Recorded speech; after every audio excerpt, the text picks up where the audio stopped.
ఆంధ్రప్రదేశ్ రాష్ట్రంలో ఎన్నికల సమయంలో ఎలక్షన్ కమిషన్ పోలీస్ అధికారులను బదిలీ చేసిన వారి స్థానంలో కొత్త వారిని నియామకం చేపట్టింది. ఇందులో నర్సరావుపేట డీఎస్పీగా ఎం సుధాకర్ రావు, గురుజాల డీఎస్పీగా సిహెచ్ శ్రీనివాసరావు, తిరుపతి డీఎస్పీగా రవి మనోహరాచారి, తిరుపతి ఎస్బీ డీఎస్పీగా ఎం వెంకటాద్రి, తాడిపత్రి డీఎస్పీగా జనార్దన్ నాయుడులను ఈసీ పోస్టింగ్ ఇచ్చింది. కాగా తిరుపతి ఈస్ట్ డీఎస్పీగా రవి మనోహరాచారి నియామకమయ్యారు. అల్లర్లు కట్టడి చేయడంలో విఫలమయ్యారని సురేంద్రరెడ్డిపై ఈసీ వేటు వేసింది. అలిపిరి సీఐగా రామరాం నియామకం చేయగా తిరుపతి ఎస్బీ డీఎస్పీగా వెంకటాద్రి, సీఐగా విశ్వనాథ చౌదరులను నియమించింది. అలాగే తాడిపత్రిలో జరిగిన అల్లర్లను కట్టడి చేయడంలో విఫలమయ్యారంటూ గంగయ్యపై ఈసీ వేటు వేసింది. అతడి స్థానంలో డీఎస్పీగా జనార్దన్ నాయుడిని ఎన్నికల కమిషన్ పోస్టింగ్ ఇచ్చింది. తాడిపత్రి పట్టణ సీఐగా నాగేంద్ర ప్రసాద్ నియామకమయ్యారు.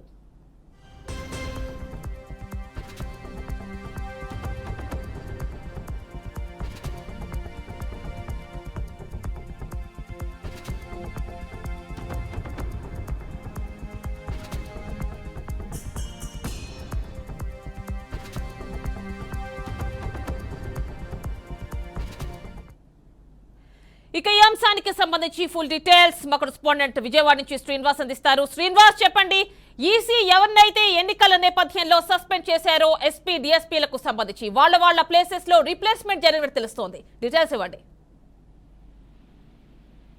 కానీ రాష్ట్ర వ్యాప్తంగా జరుగుతున్నటువంటి ఏదైతే ఈ హింసాత్మక ఘటనలకు సంబంధించినటువంటి ప్రాంతాలు ఉన్నాయో, ఎన్నికల నేపథ్యంలో చోటు చేసుకున్నటువంటి అల్లర్లు కావచ్చు, హింసాత్మక సంఘటనలు కావచ్చు, ఇలాంటి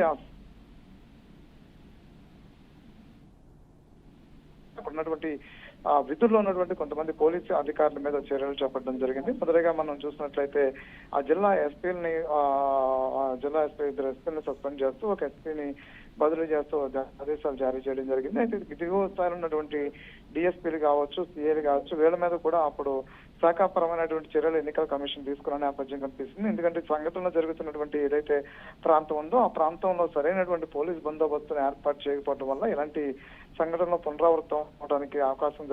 పునరావృతమయ్యాయి. దానికే అవకాశంగా మారిందని చెప్తూ పోలీస్ వైఫల్యాలు అవకాశంగా మారిందని చెప్పడం కూడా ఎన్నికల సంఘం అభిప్రాయపడడం జరిగింది. ఆ నేపథ్యంలోనే ఎన్నికల తరాలు అంతా కూడా నిబంధనల ప్రకారం జరగాల్సిన నేపథ్యంలో ప్రశాంతమైన వాతావరణం ఎన్నికలు నిర్వహించాలనుకున్న నేపథ్యంలో పోలీసులు ఎందుకు వైఫల్యం చెందారు అనే అంశాల మీద అంతేగాని కట్టుదిట్టమైనటువంటి ఏర్పాట్లు చేస్తున్న పరిస్థితులు, పక్క నుంచి వెబ్ కాస్టింగ్ ద్వారా ఎప్పటికప్పుడు పర్యవేక్షిస్తున్న మానిటరింగ్ చేస్తున్న నేపథ్యంలో కూడా అంటే సాంకేతికంగాను అన్ని అంశాల్లో కూడా ఎన్నికల్లో నిర్వహించాలని చెప్పిన ఎన్నికల సంఘం అభిప్రాయపడిన నేపథ్యంలో జరిగినటువంటి ఈ సంఘటనలో కొంత అంటే ఏదైతే ఈసీకి సీరియస్ గా తీసుకున్న నేపథ్యంలో కూడా దిగువ స్థాయి అధికారులను బదిలీ చేయడం జరిగింది. అయితే నర్సరావుపేట డిఎస్పీ అదేవిధంగా ఆచరణ డిఎస్పీ ఇద్దరిని కూడా బదిలీ చేయడం జరిగింది. ఆ ప్లాస్ లో కొత్త వాళ్ళని కూడా నియమించడం జరిగింది. అంతేకాకుండా సస్పెండ్ అయినటువంటి సిఐఎల్ ప్లేస్ లో కూడా కొత్త వాళ్ళని కూడా రిక్రూట్ చేయడం జరిగింది. ఎస్పీ స్పెషల్ బ్రాంచ్ నుంచి కూడా స్పెషల్ బ్రాంచ్ సిఐను కూడా కొంతమంది సస్పెండ్ చేయడం జరిగింది. వాళ్ళ ప్లేస్ లో కూడా విధుల్లో నిర్వహించారు, కొత్త వారిని కూడా నియమించడం జరిగింది. అయితే ఇక్కడ నుంచి వీళ్ళు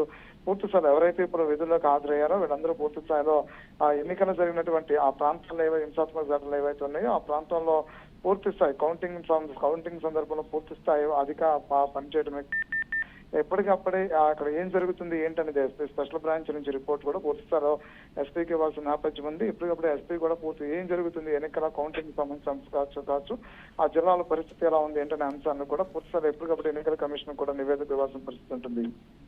రైట్, థాంక్యూ.